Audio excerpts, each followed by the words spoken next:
So let's see. Use or take Sayori. Ha! I should probably just talk to her. I don't know what it is about her, but just talking to her lifts you up. Something about all her positive energy is just infectious. I try not to use her in that way on purpose, though. She probably has enough people who rely on her for that kind of thing. I just want to be a good friend to her. Alright. Let's take the locker. Nothing in it. I could put stuff in there, I guess, but I'll probably need all the stuff I have. Plus, it feels super counterculture to have a completely empty locker all the time. Huh, there's a broken part of a clothes hanger there, or here on the ground. Just a plastic hook part of the hanger. For some reason, the base of it is covered in a bunch of really loose, sticky tape. Oh, well, how about that? Monica's locker. I can't get in there. Although I'd love to know what she keeps in there. Maybe I could ask Yuri to pick the lock for me. No, bad idea. That could get Yuri in trouble. Plus, she probably wouldn't want to do it anyway. She'd have a bunch of questions about why I needed to get into Monica's locker. And I pulled the "look, just trust me about it" card too many times recently. Take Yuri's locker. It's locked. I don't really need any of the stuff she keeps in there, though. Although I could probably get her to open it if I wanted. I just have to be complimentary about all the cool smells she keeps in here. And ask her to open it so I can experience some. Then she'd open it and start talking about how this rare fragrance comes only from a particular kind of beehive found in South America or whatever. Yeah, sounds like Yuri. Take Sayori's. Oh my gosh, Sayori. You can't just leave your locker this way. Here, let me help you clean it out a bit. Thanks, Natsuki. I spent a little bit of time cleaning out some of the mess in Sayori's locker. It feels nice to help her out like this. Probably she is a little bit of a messy person deep down. But also she has depression, and doing things like this is more energy than she has sometimes. So it's good to help and let her know that she doesn't need to worry about being helped. There, see, we did a good deed. Taking her locker. These benches are some of the most comfy. Or maybe I just think that because I'm used to be tired out from gym when I sit on them. Whatever the reason, I get a big hit of dopamine from sitting on these. Feels nice. Finally, some benches that are worthwhile. Other girls in here. And no one in here is anyone I'm very interested in interacting with. Other than Sayori, of course. Besides, most of the people in here are busy and on the move. And it's not exactly the sort of place to strike up a conversation. But we just talked to Sayori. Clothes hanger. I take the clothes hanger hook. It seems potentially useful. Alrighty, so we've got all that taken care of. Oh goodness. I could do the whole inventory rigmarole right now, but I feel like the inventory is just going to get expanded further the more along we go. I mean, there are some obvious expenditures of things we can do already, but I kind of just want to see what I find in my initial pass through things before I go into more of this stuff. Let's go to the girls' bathroom. Let's look. Oh god. Ikuko. Ikuko's this rich, pretty girl who gets average grades. But she does track and is really good at it. She's super popular. Of all the girls here, she can be absolutely the most bitchy. She's the one who fucked with Yuri before I made her stop. I think she knows that being popular is like one of her only assets. Or maybe that because she's from a rich family, she's expected to be like this, so she is. Even super privileged people aren't completely free from society's expectations, I've learned. Anyway, she can be a huge bitch, but she can also be cool. Depending on when you talk to her. Actually, if you'll pardon me one moment, dear viewer, I've noticed that for whatever reason, this song always messes up in the recording, and I don't know why, and we're going to be in here for a bit, so maybe I'm just going to mute that for the time being, so it doesn't do that. Let's look at Ayami. Ayami is only a little taller than me, but she, developed really quickly. She had to put up with a lot of teasing in middle school because of it. In fact, she sort of has a reputation for being slutty because of it, even though she's never even kissed a boy. It was really hard on her. But instead of fixing it, she decided to lean into it. So she started being a matchmaker and gossiping about love and playing up her sultriness. And now she's like, yeah, I like boys, what about it? And people leave her alone mostly. Which is nice. But still, it's funny because she's actually super inexperienced. She's really nice once you get to know her past her facade. Alright, Let's look at Hiroko. Hiroka really is too nice a girl to be here, but here she is. She's a taller girl with glasses. She was Ikuko's best friend growing up and still is. So she's in this group of friends by association. She's probably the smartest one out of all of us. And she's very humble and good at praising others. That's part of why she's so popular. She's one of those sneaky popular people who is always humble and always modest. And you don't realize until it's too late that that's how they get you. She's been kind of sad recently because she doesn't have a boyfriend. Not that she couldn't date a bunch of guys if she wanted to, but she has high standards. You know how it is. I don't know. Look at all of them together. Besides my main three buds, there's a smaller group of other girls. They're kind of hangers-on to me and the others. It's a little weird, but I'm not going to say no to having a court. Oh, they're the bandwagon bitches. Got it. Stalls. Pretty normal toilet stalls. I go in there to smoke sometimes. Back when these girls used to try to bully me, I'd go in there to hide. But those days are behind me now. Convenient, because it would be hard to hide from them when they're in the room with you. Mirror. And yes, there's the fourth primary popular girl, Natsuki. She's super short and her body type is best described as tomboy gremlin, but she still rules the roost around here. Like all the others, there's a tragic backstory of how Natsuki came to be a bitchy high school queen. You see, Natsuki actually used to be a super unpopular girl who was bullied a lot. Until one day she had enough, realized how stupid and manipulable all her people are. And she used the basic powers of observation and a bare minimum of assertiveness to shock her bullies into accepting her. And she was so assertive and so loud and brash as a defense mechanism that she very quickly became the most popular girl. And did a bunch of popular girl shit she wasn't super proud of. But she got too addicted to being popular to quit. So now she tries to walk a tightrope of being popular without being too much of an asshole. Heroic rise or tragic downfall? You decide. I wonder how Natsuki felt seeing that in this one. The sinks. Normal public bathroom sinks with a little soap dispenser and everything. They're kept extremely clean like everything else in the school. Our groundskeeping and janitorial staff is super good. Oh, no, we're not done the views take phase yet. We need to keep looking at cabinets. These are always locked. Not sure what's inside. But probably toilet paper, soap refills, cleaning supplies, maybe a plunger or something. Just assuming it's stuff that the janitors would need in this room. There's a piece of paper just barely protruding from the cabinet. Like just the teeniest, tiniest corner. Hard to say what it is. It's Mox's poem. But it looks like normal paper rather than toilet paper. Can we look at the piece of paper specifically? Yes, we can. A tiny corner of a piece of paper a piece of writing paper. Wait, a tiny corner of a piece of writing paper. Yeah, okay. Is sticking out of the edge of the locked cabinet. I can't tell what it is.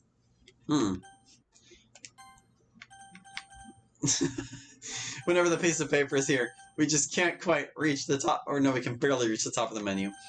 We skipped the talk phase. I should probably do that. This is what I was afraid of. Okay, I'm gonna give all these girls the same dank voice, and I'm not gonna complain about it either. Or, I don't want to hear any complaints about it. Ikuko, how you doing, girl? As good as ever, Natsuki. Found out my family's going to go on an overseas trip during this break. Nice, nice. Which country are you guys going to? Several. I'm pretty hyped. It'll be my first time abroad. Cool beans. Hope you guys have fun then. Yeah, totally. How about you? Anything cool going on? Today has been absolutely exhausting. Everyone I know needs this. Everyone I know needs this, needs that. You wake up and stretch, and before you know it, you're being asked to find people's lost stuff. Being relied on is such a burden. Right? Anyway, I can't stay long. Got stuff to do. I'll see you later, yeah? Yeah, I'll be around. Okay, cool. Let's talk to this one. Hey, Yami. Natsuki! Did you hear the news about Katsuro and Naruto? What about them? I mean, we know they're going out, right? That's old news. Yeah, but today they're walking around holding hands and being super lovey-dovey. Kyoko said they'd almost kissed, but they were still too shy to kiss in public. So instead they got all blushy and held hands tighter. Oh my god. I know. Isn't that so adorable? That's pretty freaking cute. I think that couple has legs. They are super compatible, very similar people. Yeah. Got any good romantic gossip? And nothing new. Y'all know all the MC Sayori gushy details mostly. It's still really cute though. Yup. Oh, I did find out one thing. Rear teacher loved life gossip. Oh, yes? So apparently Miss Ida had a date last week, but it didn't go well. The guy was just kind of dull and not into it seemed like. Or that's what she said. Poor Miss Ada. She'll find a good guy soon, probably. Was she supposed to have talked to us about this already? Grown-up dating seems a lot harder. You think so? I mean, we are grown-ups now, technically. But I get what you mean. I guess I always thought grown-ups had it easier since they have, incomes and their parents aren't there to watch them like hawks. Yeah, I guess. But also, it's harder to meet people. In school, you're always meeting people. That's true. Anyway, I've got to get going. Catch up with you soon. Bye. Yay! Talk to friend number 3. Hi, Hiroko. Natsuki, what's happening today? I've been approached to do a bunch of favors for other people. I see. Is it going well? So far, yeah. So, Oh, no, not again. when are you going to work up the courage to... It's doing okay. Just not yet. I'm not ready yet. Hey, whenever. No pressure. Except that I will constantly bother you about it until you do it. You've made that very clear. I'm so glad we understand each other. Good. Let's talk to all the other girls. I don't have time to waste on the peons right now. I must continue on my nightly quest. Thank you for not having separate talk options for all of these. No, seriously, thank you. Alright, so let's... She can be kind of defensive, so probably not. Of all the girls in here, she can definitely be the meanest of girls. I guess I get why now, and it makes her a little more sympathetic. But still, rawr, look out, you know. Use fake Ayami.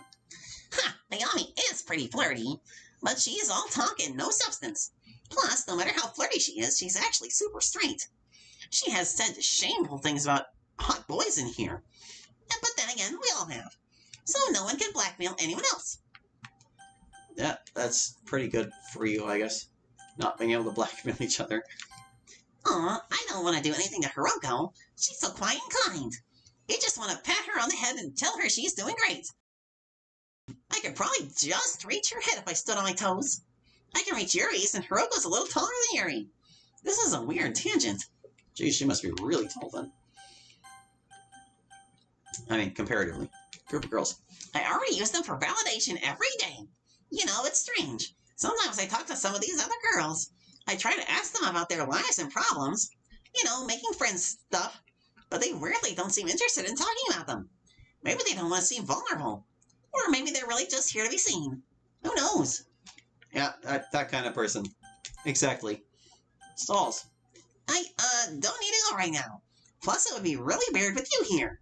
Neither of us needs that experience. I agree, thank you. Let's how about the mirror? Yep, I still look awesome. How about the sinks? Sure, why not? Never hurts to wash your hands. Most people don't do it right. But I'm always very thorough with it. After all, the soap and water here are free. Yeah, we've been handling a stick all day. The cabinets. Locked as usual. I thought they would be open today. You never know when they're going to forget to lock them. And then one day we'll find out what they keep in there. Probably boring stuff. Yeah. Alright, can we get that paper? I grab it and pull. Ugh, I can't get a good enough grip on it. Curse my weak pincer power. There's just not enough of the paper protruding. If only we had something sticky that we could apply to it that would allow us to pull it out. But alas, we're just... Oh wait, no. We're just out of luck, man. We're just out of luck. I can now restore the music to its previous setting of all the way up. Yay. We'll put it back down when we... yeah. Natsuki, a bug. I sure am, Sierra. I sure am. Yeah, and now we're leaving again. Goodbye. We're going back in the hallway. Yeah, when we go back in there to apply our inventory to literally everything, maybe we won't put it all the way down. We'll put it like most of the way down. Where are we going from here? Alright, there's only one place left to go. Yeah, it is a separate place. Dang it all. Look at this place. Doors! Some big fancy doors open in the rear part of the school. No one goes out there much. There's nothing back there. But the doors look nice and they let in a lot of really good light. Otherwise, it would kind of be dank and dark down at the bottom here. Yeah, probably. Okay, I just want to look. How many places can we move from here? Okay, we can go back where we came from or up to the roof. Good. Let's continue looking at storage cells. A bunch of weird bric-a-brac that has nowhere else to go is sitting in boxes and binders here. One of these binders is an old evacuation plan, looks like. I guess I can see why they didn't want to get rid of it, but still. It's not exactly doing much good here.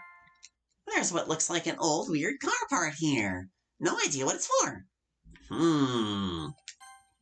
The stairs. Oh, these are great. See, you can put your feet on them like you're stepping, only they go up, which means you go up. It's amazing. Truly one of the greatest creations of the mind of humanity. Yeah. Look at the radiator. It's here to keep the stairwell from getting too freezing cold during the winter, especially down here at the ground level where it gets really cold. It's off right now, though. Turn it on. Really. This is a weirdly and extremely popular sitting area. Especially that corner up on the landing makes a very cozy seat. Also, I may or may not have slid down the railing at several points and gotten yelled at for doing so. But the past is the past. I mean, I can see why it'd be tempting. The car part. There's a weird old-looking mechanical device here, which I think is a car part. No idea what it is more specifically, though. Talk? There's no one here. It's quiet. I heard. Use or take the doors. There's nothing of interest for me back there. That's why the empty area behind the school isn't available as a move option. Dummy. How'd you know? Look at the storage cells. Or take them. Let's see if there's anything to add to the old inventory. There's nothing worthwhile. Some heavy books and binders that I could drop on a bug, maybe. But that's not worth carrying it around. Or the risk of getting in trouble for taking school property. Let's take the stairs. So, in the menu for this game, we've got Move, Look, Talk, Use/Take, and Access Inventory. If you want to go up the stairs, which command do you think that falls under? Like, if this were a point-and-click adventure instead of a weird VN menu adventure, would you click to move your character on the stairs? Or would you click the Use button and then click the stairs? Definitely the first one, right? I mean, if they were nice, the developers might make it so that clicking Use stairs had the same effect. But that's clearly not the case here. Clearly not. Although, honestly, when you're moving on the stairs, you're also using the stairs. It's not on and I'm not cold. But when it's really freezing, sometimes I do come here to suck up some of that sweet radiator warmth. I just don't need it right now. Use the railing. I sit on the railing. It's more uncomfortable than I remember. Probably because usually when I sit here, I've been on my feet for a long time or I'm talking to someone. So it distracts me from the fact that the railing is not a chair. Now it just feels like I'm sitting on a railing. Probably not the most comfortable experience yet. Car part. I grab the part. It's a little heavy, but nothing too bad. Hopefully no one misses it. But a girl can't be expected to pass up free 1980s car parts, can she? Alright, we've used/taken everything in here. Once again, saving my inventory shenanigans for when the inventory inevitably gets larger. Why did I click that? We need to move. Up to the roof. Oh hey, there's Yuri. She looks a little down. Sup, Yuri? Oh, hello, Natsuki. Welcome once more to my humble abode, such as it is. Yes, hi. She's not. Can we move anywhere from here? Okay, good. We've reached the end.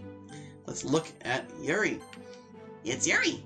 She's kind of tall for a girl her here that's our age. Her hair is very long and flowy and purple. She takes very good care of it. Her hair clip is shining in the sun. Her eyes are also purple. She maintains her uniform very fastidiously. More often than not, she looks pensive, like she's thinking about something profound. Right now, she looks a little sad. She only does that thing with her hair when she's nervous or upset or sad or something. It's like her little nervous tick. Not the worst compulsive behavior she has, though. Sometimes, if you look carefully, you can see slight pink marks on the ends of the sleeves of her undershirt. Which means she's been cutting recently and the bloodstains haven't been properly scrubbed out yet. But she knows that happens sometimes, so she's careful about hiding. And you'll never see her with her sleeves rolled down. Body-wise, she is the envy of a lot of girls at our school for obvious reasons. Like all other girls with that problem, she got teased about it a lot. but it stopped pretty quickly because there were other, more effective ways to tease her. She's never really seemed to care, though. She just does her own thing, which is pretty admirable in a way. Like, Ayami got made fun of when she changed herself to be more resistant to the bullying and have more comebacks in his weapons. But Yuri didn't change anything. She's like a cool, immovable iceberg. Anyway, back to the business at hand. Yeah, that was quite a look at Yuri. A bit longer than I expected, but it's also just as good a place to leave off as any other. So we'll pick up with more of Natsuki Quest next time. So thank you for watching. I hope you enjoyed. We'll catch you with more of Club Mini Season 2 Natsuki Quest. Hope to see you then. Bye-bye.